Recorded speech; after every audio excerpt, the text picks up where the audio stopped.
welcome to Podcast.init, the podcast about Python and the people who make it great. You can subscribe to our show on iTunes, Stitcher, TuneIn Radio, or add our RSS feed to your podcatcher of choice. You can also follow us on Twitter or Google+, and please give us feedback. You can leave a review on iTunes so that other people can find us, send us a tweet, send us an email, leave us a message on Google+, or leave a comment on our show notes. I would like to thank everyone who has donated to the show. Your contributions help us make the show sustainable. For details on how to support the show, you can visit our site at pythonpodcast.com. I would also like to thank Hired, a job marketplace for developers, for sponsoring this episode of Podcast.init. Use the link hired.com/podcastinit to double your signing bonus. Linode is also sponsoring us this week. Check them out at linode.com/podcastinit and get a $10 credit to try out their fast and reliable Linux virtual servers for your next project.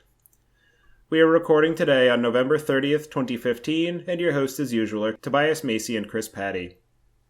Today we are interviewing Eric Holscher about documentation and read the docs. Eric, could you please introduce yourself? Sure. I've been a Python developer now for about 8 years. I started out of university at the Lawrence Journal World in Lawrence, Kansas, where Django was from, and then I moved out to Portland about 5 years ago and had a job at Urban Airship, and then been working on kind of read the docs and documentation related projects for the past 5 years or so. So, yeah. Very cool. So how did you get started with the Python language? When I was in high school, I learned Perl because that's how you made things on the internet. And when I was in college, I was kind of looking for something else that was, maybe a little more forward-looking and similar philosophy. And I kind of ended up looking at Python and actually ended up reading kind of the Django documentation on a Thanksgiving trip in my senior year. And it kind of just taught me Python. It taught me web development. It taught me just about everything that I needed to know. And from there, it was kind of the classic, come into the Python world through Django and kind of get involved with both. Yeah, and Django has always had a pretty extensive set of documentation and a really good introductory section, which they've actually been improving as of late. So being that this is a show about documentation, it's kind of fitting that that was your intro into Python and the overall ecosystem.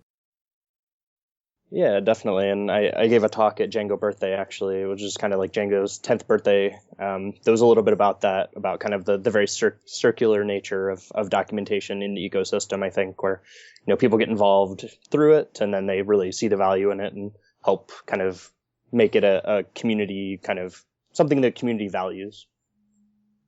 Definitely. And so, as we've alluded to, you're one of the people behind the Read the Docs project. And what was your inspiration for creating that platform, and why is documentation so important in software?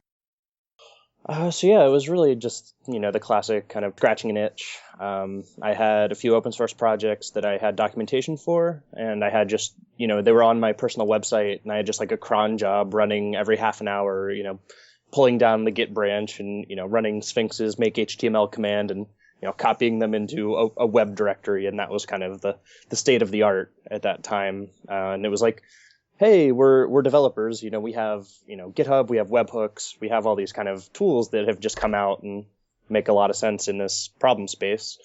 And so that was really, it was the actual creation was done in 48 hours in the Django Dash in 2010 with Bobby Grace and Charles Leifer. And it was really just like something we thought we could kind of bite off. And, it was like a simple enough core of an idea that we could do it in 48 hours and actually, have something functional. And so it was really just kind of on a whim. We're like, yeah, this is the right size project for this type of competition. And so, yeah, we kind of just created it. I think we got third place in the competition, which I was happy about, right? And I think there was like 30 or 40 other people. And then just from there, it's kind of just grown into something much larger than I ever thought it would be. And so is the underlying infrastructure for Read the Docs still a Django project? It is, yeah. It's all an open source Django project. It's on the RTFD GitHub org, and it's linked from the footer and, lots of different places, or if you just search for it. But yeah, it's still a big Django app. So what makes Read the Docs different from other static sources for documentation? So I think the cool thing, so Read the Docs is predominantly built on Sphinx. We also support MakeDocs, which is another kind of Python doc generator. And what we kind of build on top of that is really kind of the, hosting and version control awareness. So, most of those tools just deal with, a set of files sitting on a file system. And we actually implement a lot of the logic around, different tags, different branches, URL structures, hosting, and like the updating mechanisms where we automatically run it, on every commit. So it's kind of the, keeping things up to date and that kind of deployment story, which is always really hard with all software, right?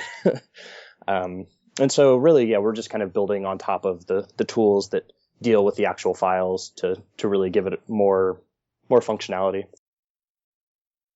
Yeah, and my understanding is that you also support documentation from other languages than just Python, and so in order to provide that support, do those other languages just need to leverage the Sphinx toolchain, or do you also have other support for other systems?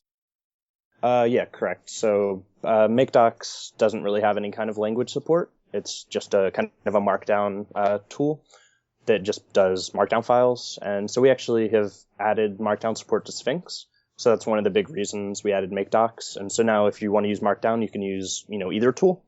But Sphinx really has, so much more power where it has kind of the concept of domains, which then allows you to document, arbitrary sets of software. So there's like a Python, a C++, JavaScript, Go, .NET, a bunch of different domains for different languages that allow you to kind of document those specific, language constructs where, every programming language, or most of them at least, has the concept of like a class and a function and a method, but they often have different names. And so it just allows you to have that kind of semantic mapping where it's like, in JavaScript, they're called, prototypes, and in Python, they're called classes, and just allowing you to actually kind of use the proper language-specific semantics. And so that's how Sphinx supports all the different languages that it does. And have you had anybody give you feedback from other languages about any issues that they've had with using Sphinx because of its being written primarily in Python, or has it been a pretty easy on-ramp for people from languages such as Ruby or Go or any of those others that you mentioned? Yeah, so the classic issue is that the auto-doc functionality, where, you kind of take a piece of code and you pull the documentation strings out dynamically, has been lacking from all the other languages except for Python. Because Sphinx was, it's implemented in Python, but it was also originally built to document Python itself. So it still has, a set of features in the core that are specific to Python. And that's been slowly, going away as Sphinx has become much more of a, tool that's used by all the different language developers. But that's one of the things we're actually working on, kind of in the Read the Docs world, is a project we're calling Sphinx Auto API, which is the attempt to actually bring that kind of auto documentation concept to all the other different languages. So that work was actually funded by Microsoft because they're using Read the Docs and Sphinx for their ASP.NET documentation. And so they wanted to be able to kind of auto-generate, reference documentation for their .NET sources. And so we added, that mapper that takes, the platform-specific, metadata tool. So, like PHP doc or whatever the tool is that kind of pulls the documentation out of the source code. And we kind of have the mapper that turns that into the proper Sphinx markup. So that was one of the things we built there, and we're hoping to kind of have that be that bridge for other languages to be better supported in the Sphinx ecosystem. And the Python community seems to have a stronger focus on well-documented projects than some of the other languages that I've used. I'm wondering if you have any theories as to why that is the case. Yeah, it's one of those things I've always kind of been curious about. And, I know Jacob Kaplan-Moss was one of my big influences around documentation. And so I think a lot of it comes from the top, the Django core people, the Python core people. There's just kind of that good good documentation at the top, and that really leads to setting a community standard. If the core language isn't well documented, the chances of the libraries being well documented is pretty low. But for example, the Django community, there's an expectation of documentation that has kind of Django started, but now the community has kind of taken. And that was really one of our goals with Read the Docs, was to kind of be able to take that Python documentation culture and kind of export it to other language communities. So if we give people really good tools for writing documentation, it will make it much easier for people to kind of do documentation well. And so that might be one of the other kind of, my pet theories is that, Sphinx, in my opinion, is kind of the best. It's certainly the most fleshed out kind of open source documentation tool. A lot of other language communities, all they have is kind of the Java doc style, reference from source code generation tooling. And they don't have anything that really supports kind of the prose, allow me to, explain what it's going on and then let me show you a reference. And being able to kind of mix auto-generated documentation with, handwritten and edited prose. That was one of the big things that Sphinx did that I think the Python community does really well. And so many other people just have, auto-generated, from source code documentation. And that's really kind of the state of the art in those communities. And even then they have it, but how much they use it is very much up for debate, right? Like Ruby has RubyDoc, but it's not baked into the language in the same way that Python's even source code level generated documentation is. So it's used a lot more sparsely and a lot less often, in my experience anyway. So I think it really is interesting to see how sort of, really strong support for these kinds of features in sort of the DNA of the language percolate out through the community and really make this kind of thing possible. And you mentioned the enhancements that Sphinx brings to the table. It's almost like, it makes me wonder if Python had not provided that really sort of great foundation, if Sphinx would have ever built on top of it in the way that it did. Yeah, and this was two things. I think both Go and Rust both have really, really good documentation practices. Like GoDoc, it seems to be the kind of community standard there, and it's used almost everywhere. Even though it is a very kind of simplistic, generate from source code into, a website, just the fact that it's used everywhere means that people actually are writing those doc strings and, making that tool worthwhile. And Rust as well just has really, really, advanced documentation stuff built into the language and Rust doc and all this kind of stuff. So it's cool to see the next generation really getting this right. And it really kind of makes me happy. And then kind of the second kind of more meta, I think you asked for pet theories. And this is one of my favorites, is kind of the comparison around continuous integration and documentation, testing and documentation, where I believe that kind of maybe 5 or 10 years ago, testing was this thing that developers saw as like a net negative, where it's like I write tests and they never get run and then they go out of date and they break. And then the time I spent writing them was wasted. And so I think the continuous integration kind of becoming a standard part of software development really helped testing turn into a net positive for developers, where they write the tests, they get run on every commit. And then if they break, as long as your culture is to fix them, then those tests really do have a lot of value in the development process. And I think that, documentation for a long time, people would write, poor documentation, then people wouldn't read it. And so then, the act of writing documentation was a net negative because you spent time and that time didn't, have commensurate value in return. And so a lot of our kind of my worldview with Read the Docs is really how do we increase the value and, flip that feedback loop around so that writing documentation is a net positive for developers. And I think having a documentation kind of community around a project and a language is a huge part of that, right? For Python developers, their documentation gets read, and so it's really beneficial for them to write it. But for example, if you're maybe a Ruby developer or a JavaScript developer, the community isn't in the same way. Writing a README will be valuable, but maybe writing really, good documentation might not be quite as valuable just because it won't be read by nearly as many people.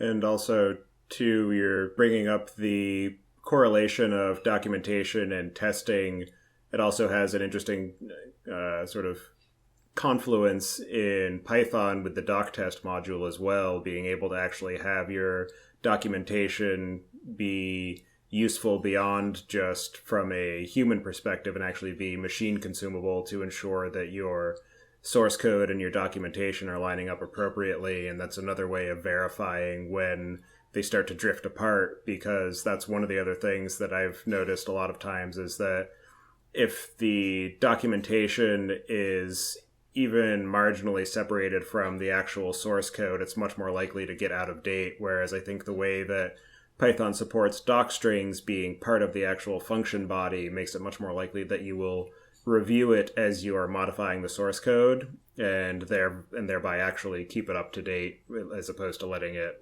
fall out of sync and become essentially useless.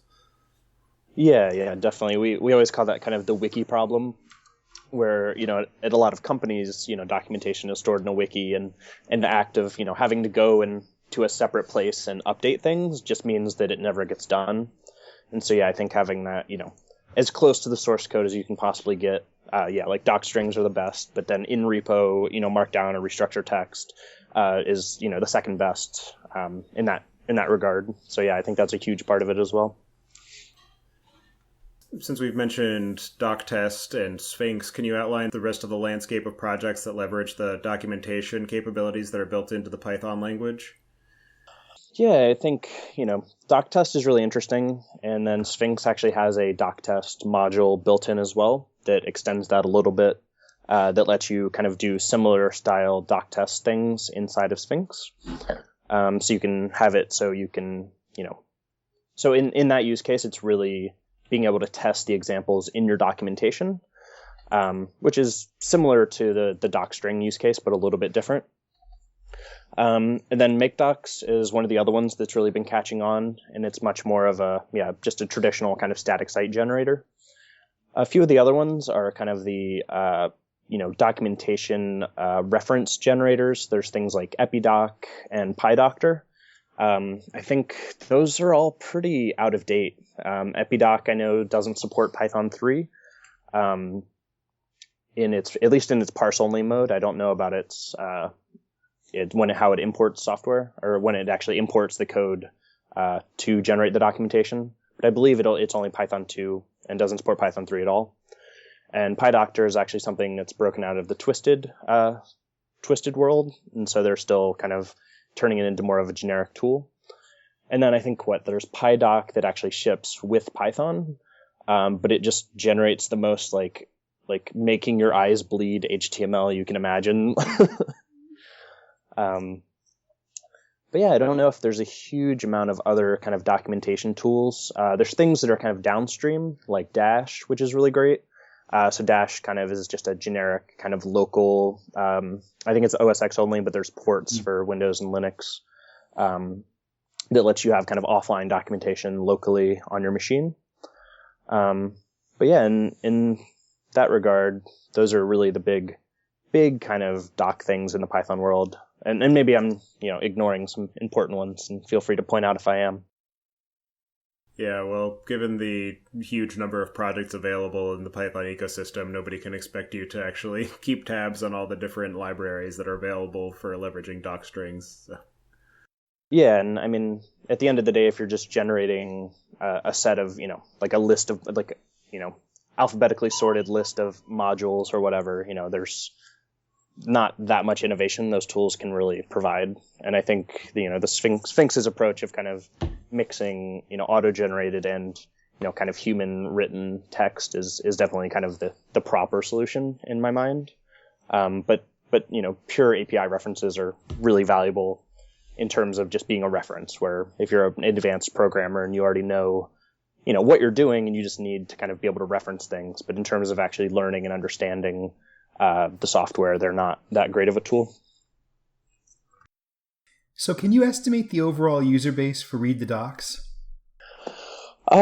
Yeah. So I was just jumped in a terminal before the call here, so I had kind of up-to-date numbers, and I think we're at 26,000 projects. And with that, we have 37,000 users. Those are people that are actually, have created user accounts. But yeah, with Read the Docs, the kind of interesting thing, right, is that, it's a one-to-many publishing platform in a lot of ways. Like if you're just a consumer of documentation, most people that use Read the Docs every day, don't really even have accounts. They just are, reading the hosted documentation. And so, the best numbers we have for that is Google Analytics. And so I think the last time I looked, we were at 17 million page views a month. Yeah, and so that's a little over 4 million unique visitors each month that are, viewing documentation that's hosted on Read the Docs. Wow, that's a pretty incredible scale that you're operating at there. Yeah, it's kind of mind-blowing to me a little bit. And do you have any sort of sponsorship or donation income to help support the infrastructure necessary to facilitate that sort of traffic? Yeah, so Rackspace is incredibly generous, and they actually donate all of our servers. So yeah, we're given up to $5,000 a month in Rackspace credit, which is just amazingly great. And they've been supporting the project for I don't even know, as long as I can really remember. It's been at least 2 or 3 years. And then we did a donation campaign that raised $24,000 earlier this year, and that was actually to fund 3 months of kind of support and operations work. Because as we're not a standard open source project where the source code is not the kind of product that we're really giving people. It's really the hosting and the uptime and the operations, right? Like part of being in a services business is or infrastructure is like the docs can't go down. I've been at like the PyCon sprints, and I've done a deployment that accidentally broke our servers, and it was like 5 minutes later everyone's like very angry at me. So really, yeah, the big cost for us is support and operations. And so we're about to launch in the next couple weeks kind of a Read the Docs Gold, which is similar to like Reddit or Trello, where it's $10-15 a month. That's mostly geared towards kind of individuals to support the project. And then we're also looking at doing some more kind of formal fundraising focused at corporations. So I know the Django project just kind of hired their first fundraiser officially. And I think that, in general, kind of sustainability and supporting open source projects in the long term is really one of the big outstanding issues in the open source community, and something I'm very intimately involved with, and it's material to my livelihood. So it's something that I realize we haven't always been great at. I think in general, a lot of open source, you can't even give them money, and Read the Docs has been pretty bad about this. And so we're really trying to think through how to do it responsibly, but really find a way to make it sustainable. And I think at least, pay the people that are carrying pagers, because that is not a fun job, and doing it for free for too long definitely will burn you out. And so that's really, the goal in terms of sustainability is, operations, and then just kind of support of the users. It's like, hey, I lost my password, or somebody else took my project name, or just the kind of things that, have to be done from an administrative point of view. Yeah, that's a conversation that's been repeated a number of times recently, of the figuring out how to make open source more sustainable from a financial perspective, and trying to convince companies that use open source for being successful to actually contribute back to the projects that they make use of.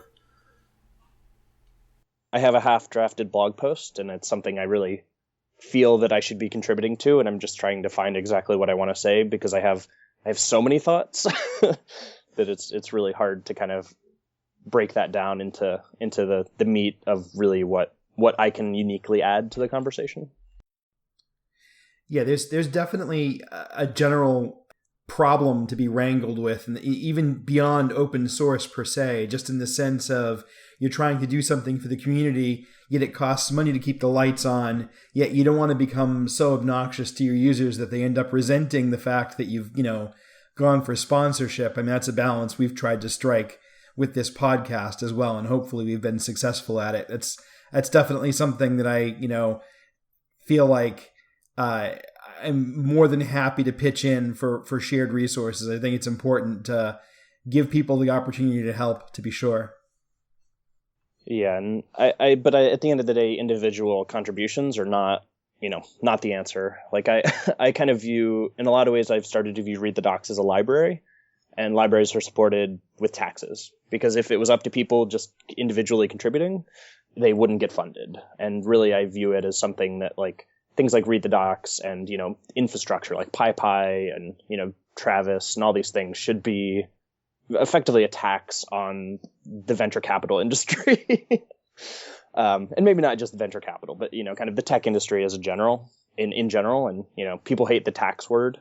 And, that obviously I'm not in marketing, but in general, yeah, it's a pretty classic tragedy of the commons, where if people don't have to pay for something and it feels like it will be supported by the community, it will end up not getting funded appropriately. And yeah, I think the nonprofit world and lots of other folks have dealt with this for a long time, and there's certainly a lot of information and there's people that have dealt with this that we should be learning from, and it's really, a lot of it I think is just raising awareness and making it more of a social pressure where it's like, oh hey, you're a big company, like what open source do you support? As when I interview, right? Like if I'm a candidate for a job, or we have to find a way that it can really be leveraged into something that affects the material, like, business that they're doing. So it's like, oh, I couldn't hire this person because we're not supporting open source, or things like this is where you'll really start to actually get traction, I think.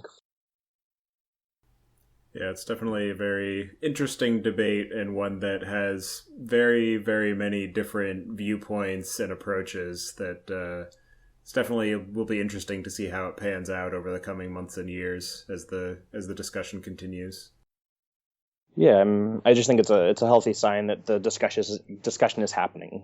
Like I think 5 years ago, money was like the third rail of open source right. In a lot of ways. And just seeing the conversation happening is a huge improvement. Yeah, it's definitely become much more visible as open source has continued to gain ground, and so many more open source projects are becoming critical to large businesses. So, do you have any advice around methods or approaches that can help developers create and maintain effective documentation and make sure that it doesn't go out of date? Really, I think kind of there's one thing that I think is kind of the baseline that everything else depends on, which is kind of, as I mentioned earlier, keeping your documentation as close to your source code as possible. So yeah, putting doc strings and things inside your source files that are appropriate, but there's always going to be content, like tutorials and support information and stuff that obviously doesn't belong inside of source code, and that should live inside of your repository, right, in a docs directory. And then you just need to, mandate the documentation is updated whenever you change code.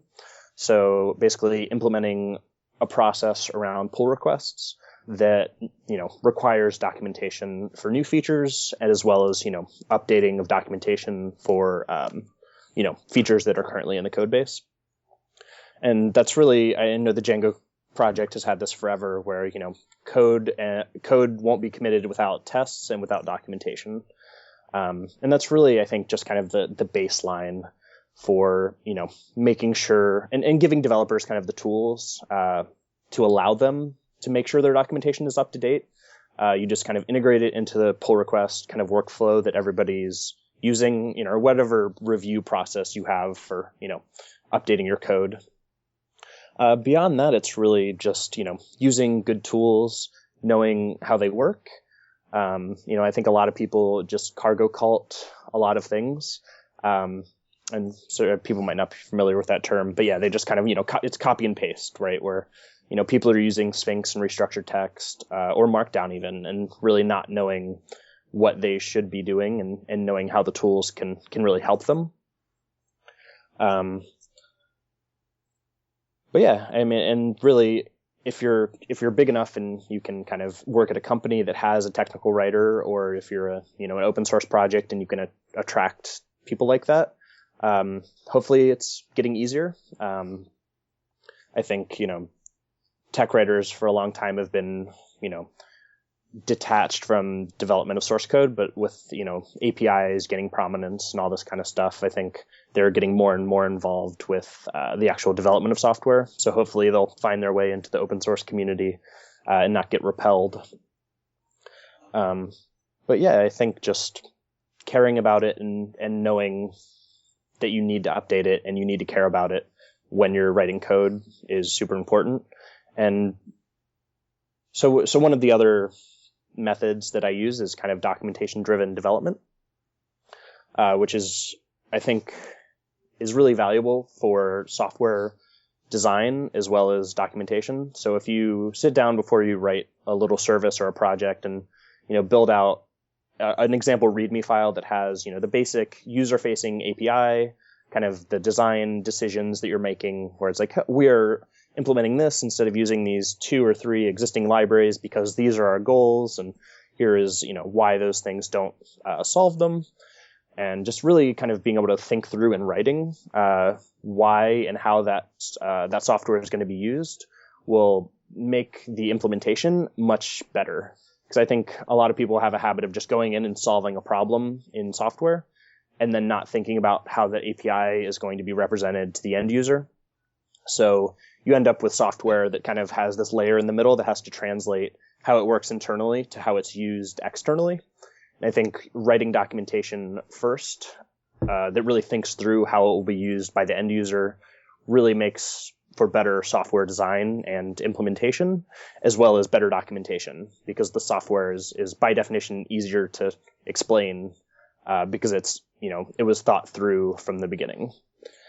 And so that's more of a kind of development methodology, but I really do think that, thinking through documentation and, user experience before you create software really does help both in the internal design as well as the usability for the user at the end of it. Yeah, there's a post I referenced in a pic a few episodes ago called Blog Post Driven Development. That was about a company where whenever they need to implement a new feature, they'll get together and hash out a blog post describing the new feature. So essentially they're writing the post about the release before they actually implement the feature as a way to drive out design decisions and the things that people outside of the company are actually going to care about, so that they make sure that they're staying focused on the necessary problems that they're solving. Yeah, definitely. And I think that's really a wise approach. And I think it's true for most disciplines. I know, kind of user experience and all these kind of things, right? Like if you don't think through how something's going to be used and even, validation, like there's nothing worse than, writing code that never gets used because nobody needed it. So, really thinking through that kind of whole, product process before you actually sit down to write stuff makes, the documentation, makes the UX, makes the design, it really makes everything easier, kind of getting all of those parts of the organization involved or even just all those parts of your brain if it's just you. But really thinking through that full process is incredibly valuable, but it's super non-obvious as a developer where your first instinct is just to sit down and, figure out how it works by solving the problem. Right, and particularly with the recent emphasis on Agile and or TDD methods that, where you just list the different features that you need, and so you say, okay, I'm just going to pick the, top item from the backlog and work on it and then go to the next one. So you're somewhat discouraged from doing a lot of design work up front, and you're supposed to just drive out the design as you go, whereas that can be beneficial from a perspective of, getting started quickly. It can also be detrimental in terms of, as you said, not thinking through the overall experience appropriately. So I think that there's been so much pushback against the waterfall method that any sense, that people have started to see any sort of upfront design work as being a regression back into that methodology, whereas it does definitely have a very valuable proposition in terms of how it relates to the end product.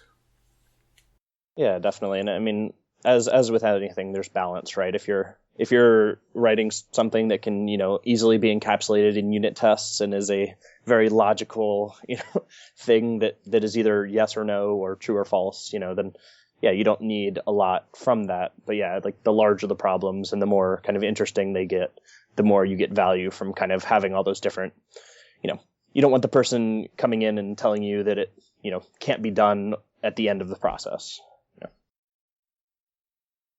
So can you list some of the projects that you have found to have the best documentation and what was most remarkable about the projects and the way that they provided the documentation? Yeah, so I think one of the things a lot of people always think a lot about is kind of the design and user experience. And there's been a few different things lately that have really, I think, kind of shown that this can be done really well. And one of them is kind of just like the API documentation space has gotten really, really interesting, where, you have a lot of, like playgrounds where it's, here's an example of the API documentation, but now you can click this and it'll drop you into a little thing that shows you, a live response of that request. And, people like Stripe will automatically insert your own, development keys into the curl examples or this, stuff like that, where it's literally just, copy and paste and it will, adapt to what you're doing and kind of be relevant to you as the user. Similarly, I really like the trend of, like having the little language switcher that shows you the examples in the different languages, where it's like, here's the Python example if you're a Python person, or the JavaScript or the curl, or so I think there's been a lot of just kind of UX improvements to make documentation kind of more functional for users. Beyond that, I think really it is just all about the content and, having people that understand what their users want. And so really the best documentation is what was useful for you.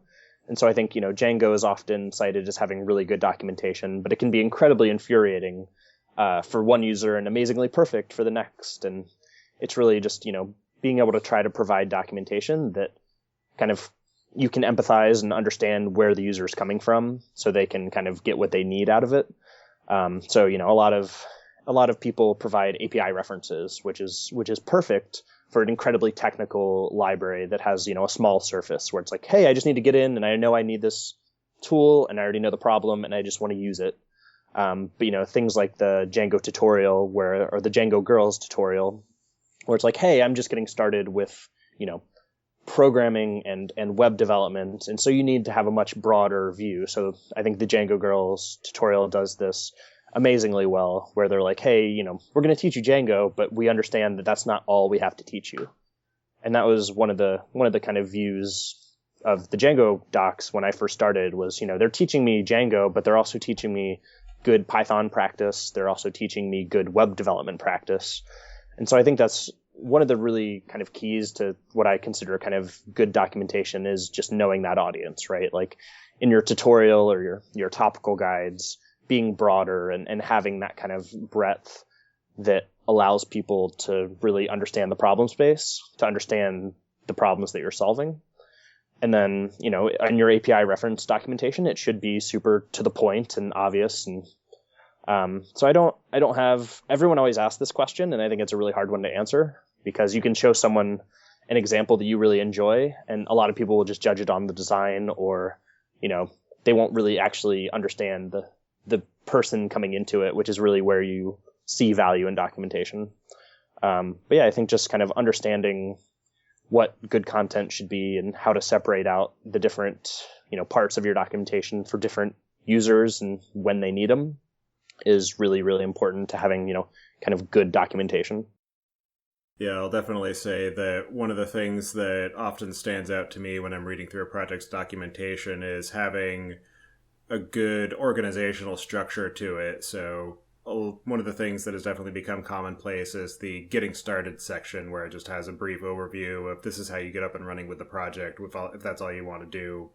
And then also having sections for more in-depth treatments of some of the different design decisions or use cases. And then again, also having the API reference. So one of the things I definitely notice when I'm viewing documentation that has poor organization is that I have a much harder time figuring out what I'm supposed to be doing with it, how I'm supposed to be using it, and sometimes I'll actually end up just discarding the project entirely if it doesn't have sufficient documentation because I don't have the time to be digging through the source code to try and analyze what it's actually doing and how and why.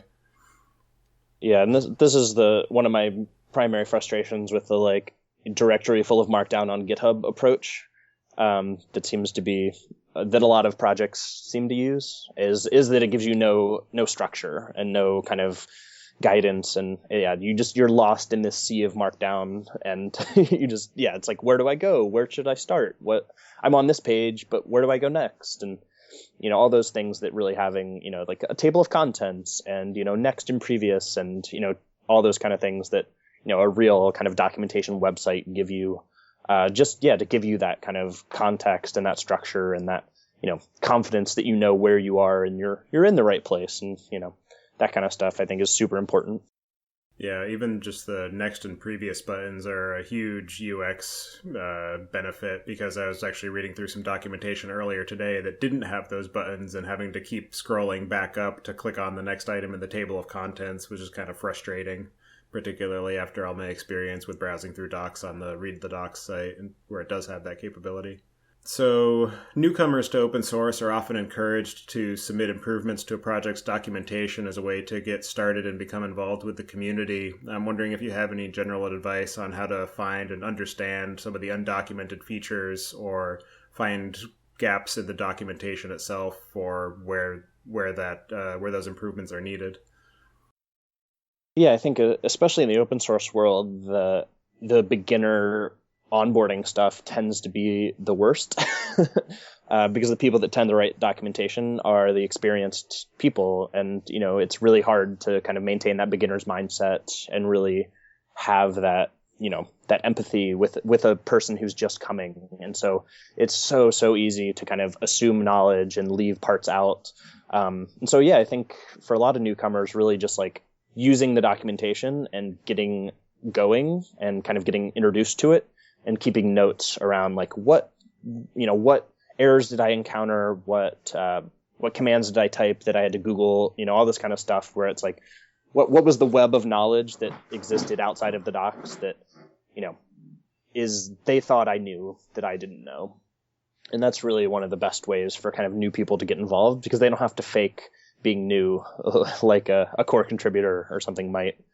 And I think a lot of projects have started having kind of like newbie friendly or good first bug, or kind of tagging. And I think I know Django does this and a number of other projects, having documentation issues open and kind of tagged in a beginner friendly way really kind of solves that problem, where I'm able to kind of identify as a project owner something that needs to be better documented or is confusing, but I might not be the best person to actually write it, and kind of keeping those open and giving that as a something for new people coming in as a kind of a little fig leaf, so they have somewhere to start, and how to kind of have that first contribution is much more valuable to a project than me just going in and fixing it, because that just kind of cuts off all of the ways that new people can come into the project. This is one of those areas where I think Python really shines also with regards to some other languages and communities I've encountered. I can't tell you, for the years that I was working in Ruby predominantly, how many times I got told, use the source, Luke, which, while it may be good advice, is like, throw me a bone, give me a hint, even like, which part of the source, like, if you have any familiarity with the project yourself, any crumb trail you can leave would be immensely helpful. And if you don't, then just say you don't, because use the source, Luke, is just not remarkably helpful. Yeah, definitely. It's the patches accepted of, helping people. And so I'm just curious if you have any statistics on the ratio of languages represented among the projects that host their documentation on Read the Docs. Yeah, so I have just kind of anecdotal knowledge in my brain, but we also, I think maybe a year ago, added a little programming language flag on the project settings. that'll actually let people say kind of what the language is. And, unsurprisingly, Python is vastly overrepresented. I think we had, and of course the vast majority are undefined, where here I think we have like 12,000 projects that are just, have never filled that in. But then we have 3,500 that are Python. And then the next kind of runner-up are PHP and JavaScript. And there's a bunch of there's, a few Perl, there's some Ruby, Julia, because Julia actually hosts their docs on Read the Docs. So their ecosystem has been really, it's been kind of an obvious choice for them. And there's some Java and Go and a few others, like C++ and C#. But yeah, I'd say, by an order of magnitude, Python is the most represented, but then especially PHP has really kind of caught on to it, and there's some pretty big PHP projects using it. And then the Microsoft ecosystem has gotten really interested lately because of our work, with them supporting documenting their open source stuff. But yeah, in general, it's still heavily Python, but there's lots of other people kind of getting interested in it. One of the first times I ever heard about Read the Docs actually was at ChefConf last year. I was in a training course, and I was sort of carping about ChefSpec in particular. The default doc set for ChefSpec is just not amazing. It's the typical sort of like, bare bones reference. And it can be a struggle when you're getting started using it, trying to figure out how to actually sort of apply this stuff. And one of the instructors said, use the ChefSpec Read the Docs page. It's immensely helpful. And they were right. So it's great stuff. Oh, cool. So what are some of the challenges you've faced and overcome in maintaining such a large repository of documentation from so many projects? I think the big one in the Python world is the fact that Sphinx depends on importing code to generate documentation using its autodoc features. And so this is something we've been working to fix for a long time. But to actually kind of build the documentation for a large set of Python projects, you actually need a fully kind of working environment with that project. So any kind of, import level dependencies, any C libraries it depends on for those imports. This has specifically been a really big issue in the scientific Python world because of they depend on a lot of C, as you tend to when you have, data problems that are large and you need stuff to go fast. And so that's something that's really frustrating, is the fact that, we need to install, 500 megs of, random Python code and libraries in order to kind of generate a handful of, API references for a project.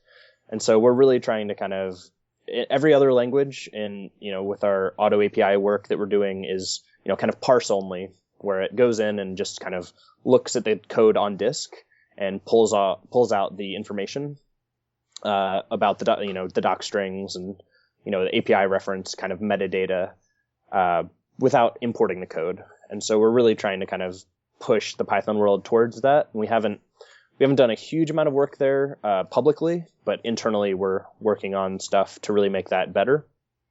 And that's really just kind of, having to have an entire environment to build documentation it's bad for the project users as well, right? Like everyone who needs to build documentation now needs to have a completely working installation of the piece of software, which oftentimes leads to, this is one of the cool things about Read the Docs is it forces you to make your doc builds repeatable. So many projects, the documentation is generated by someone who just like pushes it up to GitHub pages, once a month. And it depends on, some local path on his file system to a config file or something like that. And so actually making it so there's, a specified repeatable build process is one of the kind of unexpected outcomes of having Read the Docs around. But yeah, I think in general, like scaling has been relatively simple because it's all statically generated. So, we're just serving lots of HTML files. We do, at some point, because of the environment issues, we do have backups just because, there's 20 people like at PyCon sprints or something. There's a bunch of people trying to, generate their documentation at once, and we have a limited number of, documentation build servers that can only do so much. But in that regard, having lots of projects other than, kind of traditional, namespacing issues and stuff like that, it hasn't really, the scale hasn't been a huge issue, except for, just traditional, we need bigger servers and we need more disk space and that kind of stuff. Very cool. So how can our listeners contribute to the project? So one of the big ones would be just to help with the development. It is a open source Python and Django app. For the amount of people that use Read the Docs, we get a surprisingly few number of contributors. The people I've talked to, a lot of that is because, they fall into like one or two camps. One is like, it already does what I need. And so there's really, I don't have any motivation to fix something or work on it. And the other camp is just people that kind of view it as a service and not as an open source project. So, when something breaks, they just like open an issue instead of thinking that, like I'm going to write a test case or, I can solve this with code. They're just like, oh no, it's broken. And so this is your problem because it's like a website. And so, yeah, I think for a lot of people, just contributing, either code or just being active on the GitHub issue tracker and, helping triage. Recently with that kind of 3-month thing we did, we implemented a fully standard kind of triage process. And, we have a whole, a bunch of documentation about how people can contribute. And yeah, it's pretty comprehensive at this point, in at least around kind of dealing with tickets and dealing with kind of the code and how we kind of do pull requests and that kind of stuff. So yeah, if people want to file a pull request or, if there's stuff that's not documented, you can, of course, always contribute to our docs. They're, just in the repo with everything else. And then, yeah, if the other big one is if you have a company and you are looking for kind of ways to contribute to the community, we are looking at, sponsorship on the corporate level. And we're going to launch kind of the individual level kind of contributions here soon. But, really we want corporations to be supporting us and, that's where, the majority of the money should be coming from. And it's where the majority of the money in the ecosystem is. So if people could talk to their employers and really kind of, agitate for, supporting these infrastructure services they use every day, that would be another huge, huge win. So before we move to the picks, are there any questions that we didn't ask that you think we should have or anything that you want to bring up? Yeah, I think just like the other kind of, this has been focused mostly on Read the Docs, but one of the other really kind of cool and exciting things that I've been working on lately is Write the Docs, which is kind of our overarching documentation community. So this actually, as the name suggests, it kind of spawned, and the idea was to have kind of a Read the Docs community conference. But then we kind of announced it, and we found this whole kind of different group of people. And so Read the Docs is actually a very small part of Write the Docs, mostly just in my involvement and kind of helping organize it. But it's this really awesome group of, technical writers, developers, people that work in support, designers, managers, product people, really like a whole kind of really interesting kind of diverse mix of people that care about documentation in software. And so it's in Portland. It's actually the week before PyCon. We've been in May in Portland for the past 3 years. So this will be our 4th. And PyCon kind of came in and moved in on our dates. But so it's the Monday and Tuesday before, and then PyCon is the following Monday and Tuesday after that. So it's annoyingly spaced for people to come to both. But if you want to come and hang out in Portland, I'm based here as well, so I can show you a good time. Yeah, and it's a really fun group. There's I think we have meetups in 15 cities across the US and Europe. And then we do a European conference as well. That'll be in its 3rd year, and we're still deciding where, but it's been in Budapest and Prague the previous 2 years. So yeah, so it's just this really kind of cool group of people that, span kind of all different kinds of job titles and backgrounds. And it's beautiful because it's kind of has gender diversity built in. Because basically the whole thing's been 50-50 in speakers and everything from the start, just kind of as artifact of it not being a development kind of specific conference. And so it's been really exciting and fun to have kind of this real kind of diverse and interesting community of people. And we didn't really have to try, like we just have to not screw it up.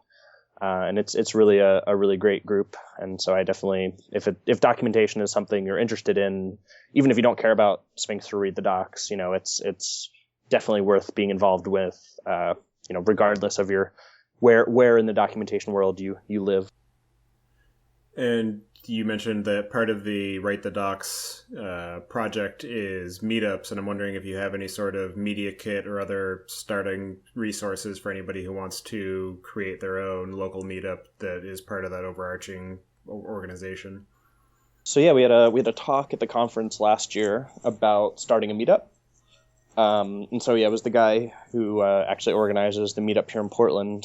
He gave a 15-minute talk on everything you need to think about and everything you need to do. And so that's really kind of where we point people as a starting point. We have a little bit of documentation around that kind of internally, but nothing, formally published. And then we do have a Slack channel for our community that I think has like 150 or so people, maybe 200. And there's a kind of a meetup organizers channel. So all of the different people that organize meetups for all the different cities can kind of hang out, and so they're a great kind of repository of information of, hey, I have a question, or how do you find a venue, or all these kind of things. And so that's kind of how we've been helping onboard and bring those up. Excellent. So if there isn't anything else, then we can go ahead and move to the picks. Yeah, I think I'm good. So for my first pick today, I'm going to choose a movie that I watched recently called The Man from U.N.C.L.E., which is a modern remake of a TV show by the same name from the 60s.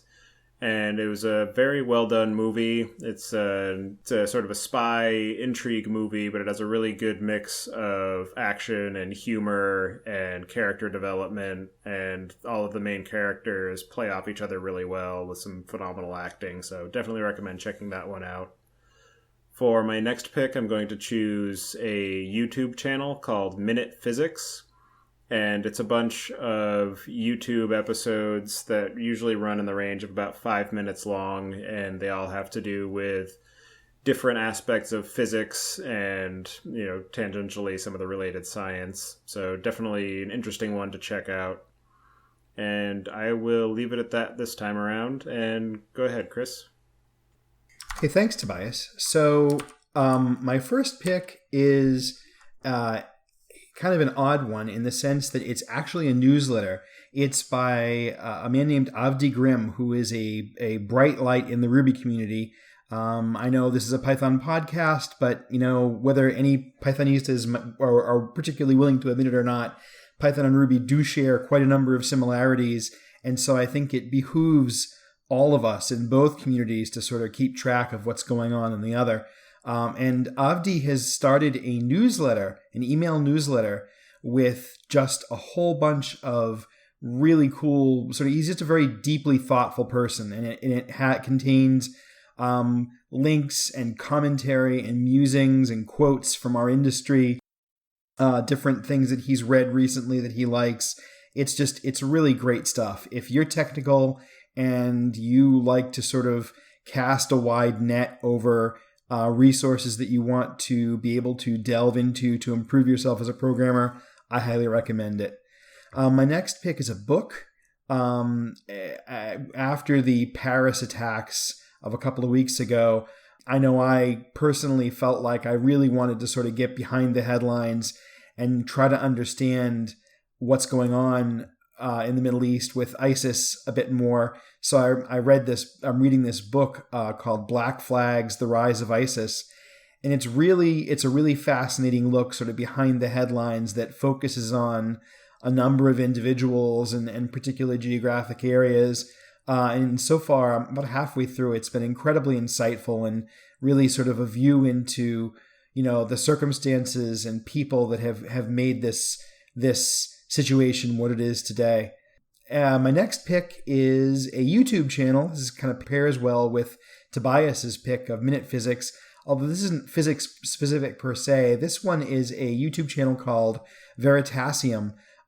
a science teacher who essentially does these videos on various topics in science. They can range from physics to astronomy to, whatever. And they're just really, really interesting. Like he did a recent episode on nihilism, on sort of on site in the ruins of Chernobyl. So it's really good stuff. It's a fine example of, in my opinion, some of the best television out there these days is on YouTube and for free.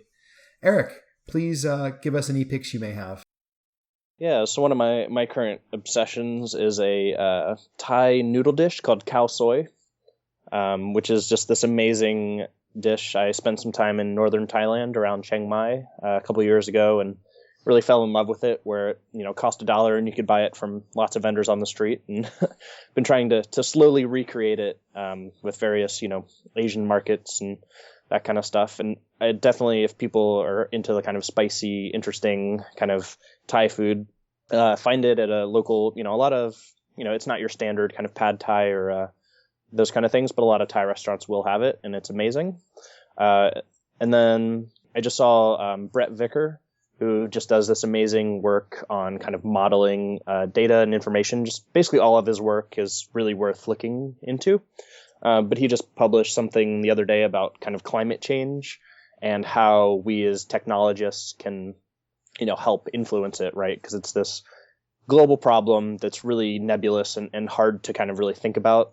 And it's this beautiful piece where he kind of goes through, like the problem, the different angles, and it's incredibly well researched and has beautiful, visualizations, as is kind of his trademark. And it really kind of woke up my kind of inner, like, okay, like, even though I'm just like a person who makes things on the internet, there's a lot that can be done that I have the skills to create. He talks about, building different tooling for, energy modeling and giving people, better, the equivalent of like IDEs for, thinking about energy and solar and all these kind of things, and just all sorts of different kind of angles and things around that problem. That was kind of the best explanation of the problem space, as well as kind of being something that hit me close to home, being, here's how you can also affect change in our industry. And then one of the other ones I've just been thinking a lot more about is kind of eating, and, this classic, everything is bad for you that was good for you, that is kind of our journalism around food. And this Michael Pollan piece of, he's kind of the classic guy who'd said, eat food, not too much, mostly plants. And this is his kind of just article on that I reread the other day on just kind of why food culture and all this kind of stuff is kind of broken and processed foods are a bad thing, and just really about how to think about eating in a way that's kind of consistent with history and not just what, some crappy science experiment said 5 years ago. And so, yeah, just trying to think more about, gardening and eating and having food be a communal part of life that takes time and costs money and is something that I care about, and not, the soylent generation of I just need nutrients and it doesn't matter what form they come in. And I think that was really kind of interesting. It relates to the climate change stuff, but is just as well around being, healthy and how to, handle a very large part of, our lives, which is, eating and consuming food. So those are my picks. Excellent. I'd like to second Chris's pick of Sig Avdi. I've subscribed to that and I've been enjoying his newsletters, so definitely worth checking out. And I'd also like to second Eric's pick of khao soi, and it's definitely delicious. So if you like Thai food at all, certainly try to find some. So for anybody who would like to keep in touch with you and follow what you're up to and what's going on with Read the Docs or Write the Docs, what would be the best ways for them to do that? Twitter is likely the best. I'm Eric Holscher on Twitter, and then Read the Docs and Write the Docs both have accounts of each of their names.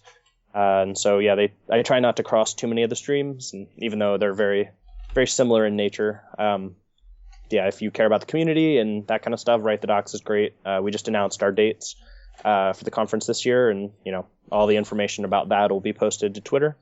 Yeah. Excellent. Well, we really appreciate you taking the time out of your day to join us and talk about documentation and read the docs. And yeah, it was a lot of fun, and I'm sure our audience will enjoy it. Thanks so much for having me. And yeah, it was super fun. Thanks for putting the time in and doing a podcast. I know it takes a lot of work, and we definitely appreciate it. Well, we enjoyed doing it. It is a lot of fun. All right. Cool. Thank you. Have a good night.